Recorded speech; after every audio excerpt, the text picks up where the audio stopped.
इक़्तिदार आनी जानी शय है, किसी एक के पास नहीं रहता। आज इसके पास तो कल उसके पास।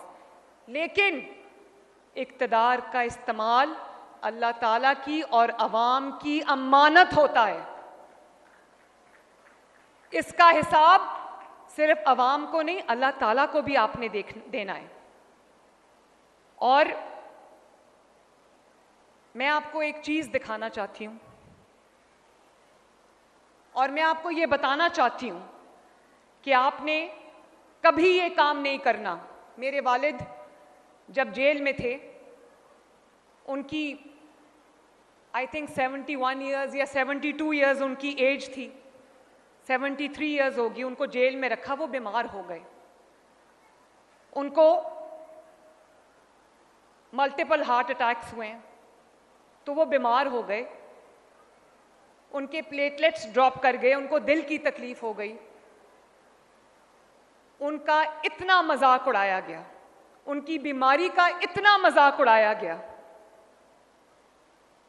मेरी वालदा, मैं जेल में थी, मेरे वालिद जेल में थे। मेरे बच्चों, ये एक माँ अपने बच्चों से बात कर रही है।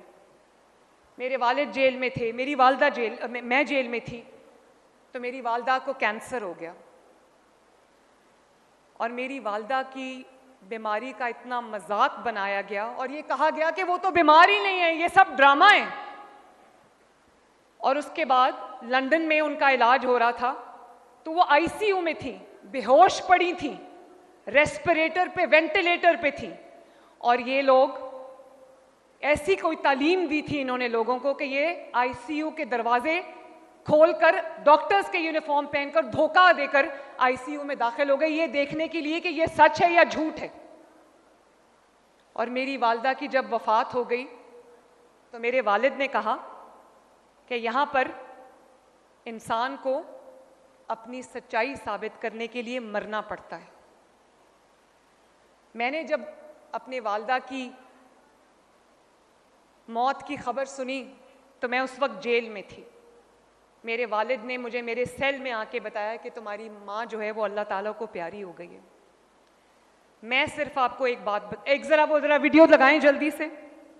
मैं एक चीज आपको दिखाना चाहती हूँ और फिर मैं बताऊंगी कि मैं क्यों दिखा रही हूँ। ये देखो,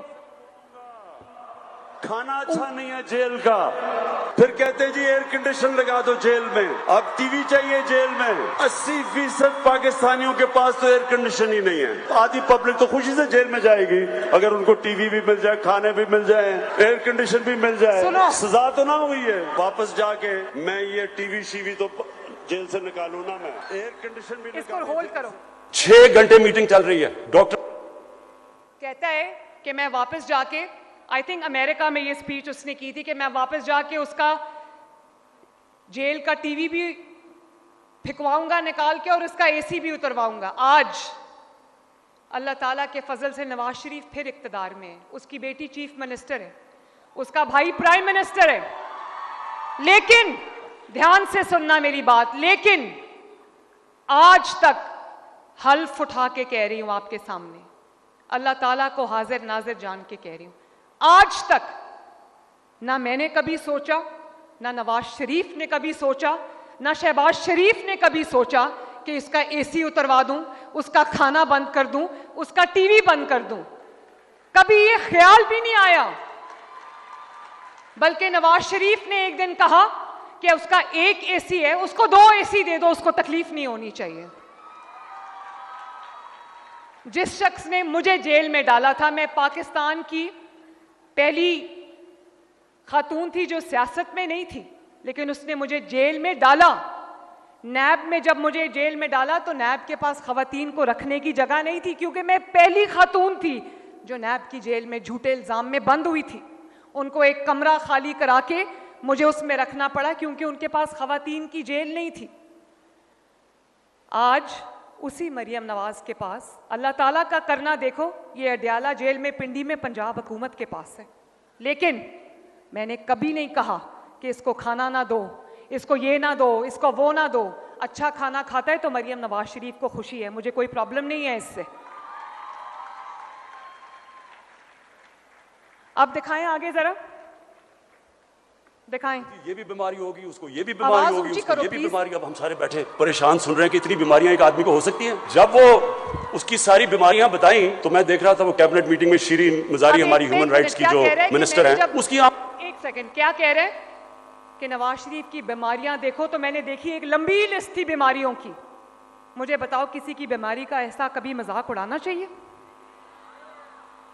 आप पॉलिसी पे इख्तलाफ कर सकते हैं, सियासी इख्तलाफ कर सकते हैं, लेकिन सियासी इख्तलाफ को आप जाती दुश्मनियों में नहीं बदल सकते।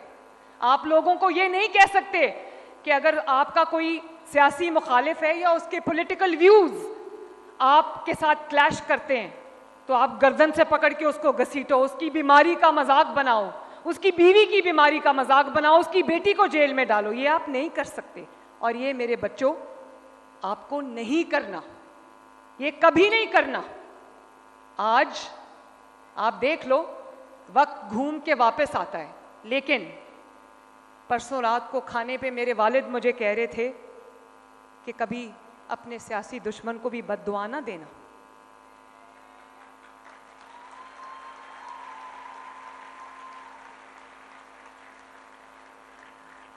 आगे चलाएं जरा प्लीज। आंखों में आंसू आ गए। अब जो भी शिरीन को जानती हैं, अगर शिरीन मजारी की आंखों में आंसू आ गए तो सोचें कि किस तरह की बीमारियां हमें बताई गई थी। हमें खौफ आ गया कि ये वो जहाज की सीढ़ियों पे भी चढ़ सकेगा या नहीं। तो मैंने वो डॉक्टर्स की रिपोर्ट अपने सामने रख ली, तो उसमें तो कहा था कि मरीज का इतना बुरा हाल है कि किसी वक्त मर सकता है। रिपोर्ट में बीमारियां 15 तो बीमारियां बता दी, हार्ट भी बुरा है, किडनी भी बुरी है, डायबिटीज भी है, पता नहीं और भी क्या है, और फिर प्लेटलेट्स, ये भी हमने नई चीज सीखी थी, प्लेटलेट। ये जो शक्ल थी, ये शक्ल जब शिरीन मजारी ने देखी तो तब बेचारी की जानते हो ये जो शक्ल तुम्हें यहाँ आम जेल के अंदर डालेंगे। बंद करो। ये जो चेहरा मेरे वालिद का दिखा रहे हैं, ये जानते हो कब का है? जिस दिन मेरी माँ की वफात हुई थी उस दिन का चेहरा है उनका, और ये वो दिखा रहा है स्क्रीन पे। मैं सिर्फ एक बात आपसे कहना चाहती हूँ, जो ये कर रहा है, जो इसकी जमात कर रही है, वो आप सब ने नहीं करना।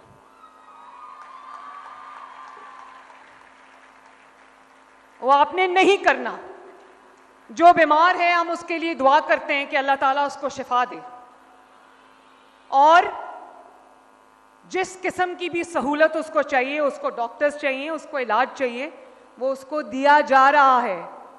और ये बात मैं आपको ऑन ओथ कह रही हूं, उसका बुरा कोई नहीं चाहता, लेकिन मैं सिर्फ आपसे ये कहना चाहती हूं कि आपने जो जनरेशन बनना है, आपने जो जनरेशन बनना है, आपने ये हरकतें कभी नहीं करनी, कभी नहीं करनी। आप इख्तलाफ करें, आप किसी की परफॉर्मेंस पे सवाल करें, खिदमत पे सवाल करें, काम पे सवाल करें, पॉलिसीज पे सवाल करें, लेकिन जातियात को उठाकर पॉलिटिक्स से और पाकिस्तान से बाहर फेंक दें।